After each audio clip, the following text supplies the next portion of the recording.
Muito bom dia, nação. Vamos aqui para mais notícias do Flamengo logo cedo. Já estamos aqui trazendo as informações do Mengão para vocês aqui no nosso canal. E, meu amigo, agora é vencer ou vencer. O Flamengo vai enfrentar o Vasco pela semifinal e precisa vencer para pagar de vez esse momento ruim que está acontecendo aí no Flamengo. O Flamengo não consegue ganhar clássico, meu amigo. O que está acontecendo com o Flamengo?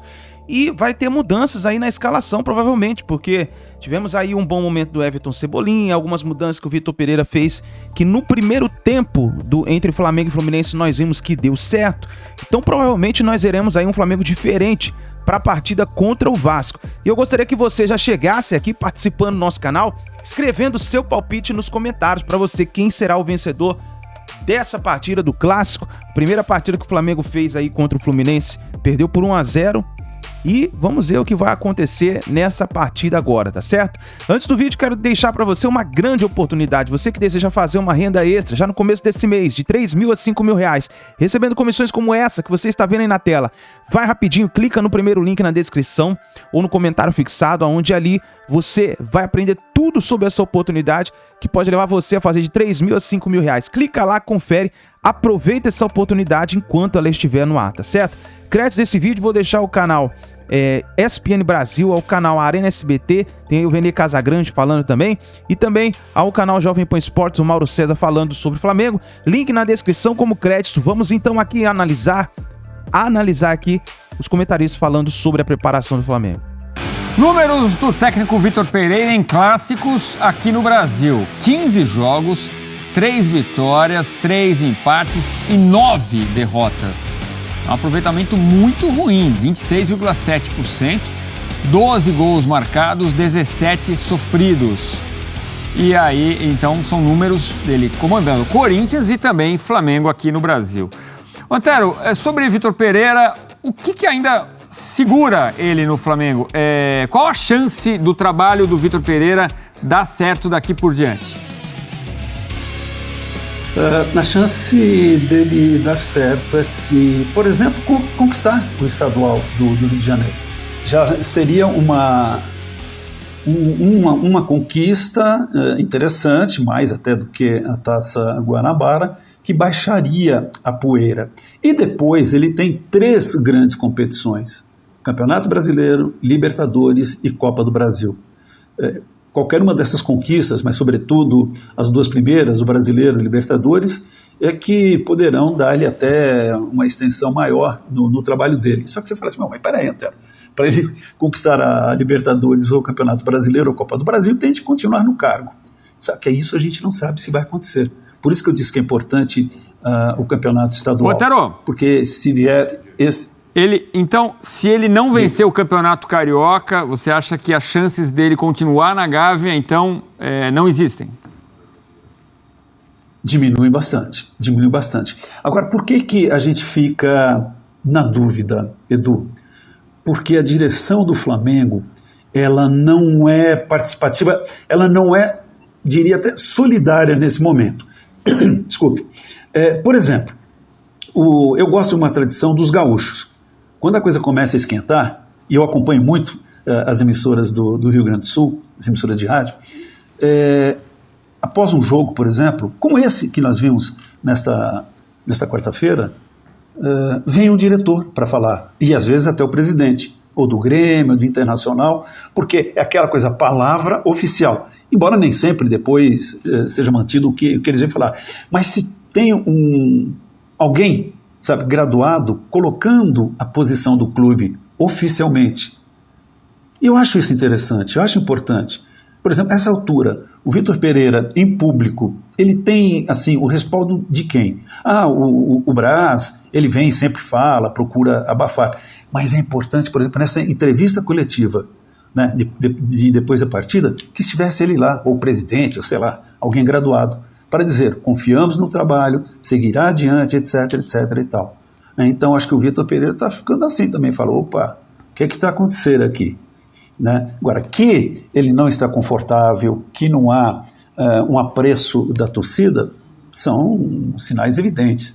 Essas coisas estão claras. Né? A impressão que dá, Edu, é de que ele já chegou no Flamengo com desconfiança. E não é redundância, não é pegar no pé. Há pessoas que raciocinam do ponto de vista do torcedor, achando que a mágoa da crônica paulista, isso é uma coisa tão antiga, tão superada. Porque ele deixou o Corinthians? Não é isso. A forma como ele deixou o Corinthians já foi muito debatida e tal. Mas a gente não sabe como isso repercutiu nos jogadores. Essa para mim é uma dúvida, embora vários cheguem, não, tá tudo bem, mas fica essa dúvida. Então a gente nota que o Vitor Pereira, ele chegou na Gávea tendo de superar, por exemplo, o técnico que saiu com 2 conquistas, ainda tendo de apagar o que fez um patrício dele, o Jorge Jesus, tendo de superar desconfianças de parte da torcida e sei lá se do elenco, pela forma como deixou o clube anterior, e agora a gente vê sem um respaldo, pelo menos claro e evidente, público, da direção. Ou seja, a sardinha do Vitor Pereira está assando. Eu torço, de verdade, sem ironia, para que essa fase de turbulência seja logo superada, porque ele é um bom treinador. Agora, terá tempo de mostrar o valor dele? Sinceramente, hoje, não sei. Uma frase que você nunca viu, só o tempo vai dizer. E o dinheiro, Só né? O tempo dirá. O dinheiro a gente tem que levar em consideração. A multa seria de 15 milhões de reais, a multa contratual do Vitor Pereira. Oswaldo Pascoal trouxe a informação que essa multa pode chegar a 18 milhões de reais em caso do Flamengo decidir rescindir o contrato do Vitor Pereira. Então é muito dinheiro em jogo, isso também afeta a decisão da diretoria rubro-negra, sem dúvida. Você já começa criticando, você vai criticar o Vitor Pereira agora ou você não vai criticar? Você acha que ele acertou naquela escalação que você trouxe aqui em primeira mão no SBT Sport Rio ontem? Fernanda Vamos começar Maia, com a escalação. Olha só, eu sou um cara que eu tentava compreender o trabalho do Vitor Pereira. Verdade. Hoje, eu não tenho argumentos para defender o Vitor Pereira mais no Flamengo. É verdade. E super compreendo o torcedor que pede a demissão dele. Se vai acontecer ou não, eu falo para você, torcedor, nesse momento a demissão do Vitor Pereira não é cogitada pela diretoria do Flamengo. O respaldo continua sendo dado. Sobre a escalação, agora confirmada, depois que a gente trouxe a informação ontem, acho que foi um tremendo erro. Não a escalação em si, porque se você parar para analisar o que ele... No primeiro tempo, enquanto tinha folha, exatamente. O que ele planejou, até que deu certo. O meu ponto é o seguinte, ele fazer isso sem treinar. Ele não treinou esse time. E a informação que a gente trouxe ontem foi confirmada por Everton Cebolinha na zona mista. Quando ele foi questionado, o vídeo da Isabelle Costa, jornalista, ele mesmo fala, não, a gente não sabia. A gente não sabia, não treinou, ele trabalha a gente, aí depois ele tenta contornar a situação, porque ele viu que acabou falando, entre aspas, uma besteira, tentou contornar, mas ele mesmo confirma. O Vitor Pereira não treinou esse time. O meu ponto é esse, a minha crítica é essa ao técnico Vitor Pereira. Tanto é que os jogadores foram pegos de surpresa. Durante o jogo, o Fernando Diniz ganhou o jogo nas substituições e o Vitor Pereira perdeu o jogo nas substituições. Porque não faz o menor sentido você tirar o Gabigol, por mais que ele não esteja voando em campo, para colocar o Mateusão. E a partir do momento que você tem o Pedro à disposição, e ele estava à disposição, o Vitor Pereira na coletiva disse que não, que o Pedro não estava 100%. Gente, o departamento médico liberou o Pedro treinou na terça-feira com os demais jogadores. Ele tinha condições clínicas e físicas de entrar em campo. Não faz o menor sentido você colocar o Mateusão para tirar o Gabigol. Eu fico imaginando o Gabigol olhando lá, eu vou sair para entrar o Mateusão. Todo respeito ao Mateusão, que é um jogador que eu super defendo, inclusive. Acho que é um jogador que precisa ser trabalhado, mas não vive um bom momento para entrar no lugar do Gabigol. Outro erro dele, ele tirou o Igor Jesus, que era o pulmão no meio de campo na marcação. Estava ajudando demais o Gerson. Ele botou o Ayrton Lucas praticamente de atacante. Então as substituições dele não fazem o menor sentido. Ele manteve o Pablo até o fim, o Pablo não estava fazendo uma grande partida. Então as substituições do Vitor Pereira não fizeram sentido. Ele perdeu o jogo aí. Porque ele não conseguiu manter a intensidade que ele deseja. É isso que ele quer, intensidade. Mas como que você vai manter intensidade com Vidal, Everton Ribeiro? Esses jogadores não têm mais intensidade. Ô Cris, tem como voltar essa saída do Gabigol aí? E a gente vai já mostrar também a chegada do Marcelo. Marcelo chegando já pro Fluminense, a gente vai mostrar aqui, já vou encher a tela com a enquete. Mas cadê? Essa saída do Gabigol aqui mostra como ele tá maduro. Ele sendo substituído, competitivo do jeito que ele é, aplaudindo, batendo palma, motivando os colegas e ainda abraçou o Vitor Pereira. Não, mas ele tem que ser criticado. Porque aos 30 segundos de jogo, ele teve uma postura que tem que ser criticada. Qual é a postura? Ele deu um pontapé no André e depois deu uma bicuda com a bola no André. Eu ia falar isso. Se é Libertadores, ele é expulso. É uma irresponsabilidade o Gabigol, como capitão e como camisa 10, fazer isso.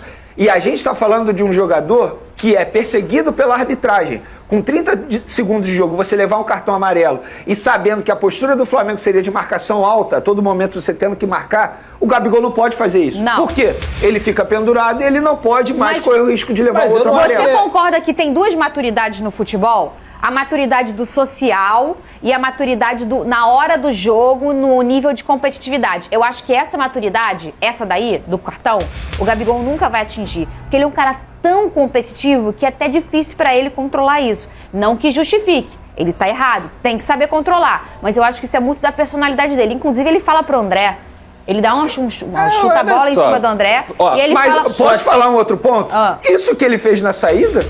Gente, pelo amor de Deus, é igual a gente bater palma pro cara que devolve o dinheiro pra pessoa, pro celular. Isso aí tem que ser feito. Mas não é, Vene, às vezes. Peraí, Fernanda, mas a gente não pode normalizar. Eu só tô levantando o ponto da maturidade que ele tá atingindo. Isso não é maturidade. Isso aqui a gente não vinha, talvez, em outros tempos. Outro ponto do Vitor Pereira, que eu esqueci de falar, posso finalizar? Claro. Ele não botou o Matheus Gonçalves no jogo. O jogador que vive um grande momento, confiança nas alturas, ele igual o Everton Cebolinha também. Inclusive, Everton Cebolinha fez uma grande partida. Agora, você não colocar o Matheus Gonçalves, quem explica isso? E aí a gente fica... sem tentar, a gente tenta fazer uma leitura do Vitor, a gente fica sem saber fazer, né? Porque os indícios que a gente faz a nossa leitura, a gente é pago aqui pra comentar. Pra falar. A gente não é pago pra treinar, nem pra nada. A gente só tá aí mesmo pra fazer a fofocaiada toda. Exatamente. Aí a gente olha o cara botando o Matheus Gonçalves, fez o gol no clássico contra o Botafogo, o menino jogando a beça, até parecia que era um cara bem querido pelo Vitor, né, na questão do trabalho. Sim. Pegou ele, botou ele pra viajar lá contra o pupilo dele. Exato, e aí chega num jogo desse em que ele faz tantas mudanças e ele não coloca o Matheus. Ele justificou dizendo pela questão física, precisava de jogadores mais fortes, mas assim, não dá. Vitor Pereira, isso aí não tem como pelo menos, eu não aceito esse tipo de justificativa. Já falei, só tenho... Aliás, vou até usar outra justificativa para a entrada do Matheusão, que é a única jogada que funciona no Flamengo, que é levar pra ponta e cruzar a bola na área. Por isso que ele botou o Ayrton Lucas, inclusive. É sempre o que eu falo pra vocês. Na minha opinião, essa é a jogada do não sei mais o que fazer. Vamos chuveirar a bola na área. Você vai lá, não tem o que fazer com a bola. Vai fazer o quê? Chuveira ela na área, coloca ela na grande área e, ó, Deus que ajuda. Vem um cabecear, vem um espirra a bola e chuta. Enfim, é o que sobra. Não, na verdade, o Flamengo tá sendo isso. Então, porque é o retrato. Tem até a palavra que o Pedrosa gosta de tática. utilizar, na intuição. O gol do Flamengo ontem foi através da habilidade do Everton Cebolinha, que voltou a ser aquele Everton Cebolinha do Grêmio. O jogador que mais fez partidas pelo Flamengo nesse ano. Sim. Jogou muito. Tá jogando muita bola, tá pedindo passagem no time titular. Agora não dá pra você botar o Everton Cebolinha de ala pela esquerda. Aí que tá o erro do Vitor Pereira. Aí que erra. Você não tem o Pedro? Coloca o Everton Cebolinha no ataque. Eu não gosto de invenções. Eu sempre falo isso pra vocês aqui. Eu acho que se eu sou apresentadora, eu vou apresentar o programa. Se vocês são comentaristas, vocês vão comentar. Se ele é operador de áudio, ele vai ser operador de áudio. Eu não gosto de invenções. Fica a dica aí também no ar. Mas eu acho que não teve nem tanta Põe invenção. aqui na tela o nosso Twitter. Eu não gosto. No futebol, não teve invenção? Invenção, por exemplo, o Everton Cebolinha joga naquela faixa de campo. Ele sabe jogar ali. A questão é, ele não é um cara defensivamente muito bom. Então você tem a possibilidade de usar o Ayrton Lucas, que é um dos melhores jogadores do Flamengo, e o Everton Cebolinha. E por que você não vai usar? Aí é a questão. Usa? Mas a faixa de campo que ele jogou não foi uma invenção.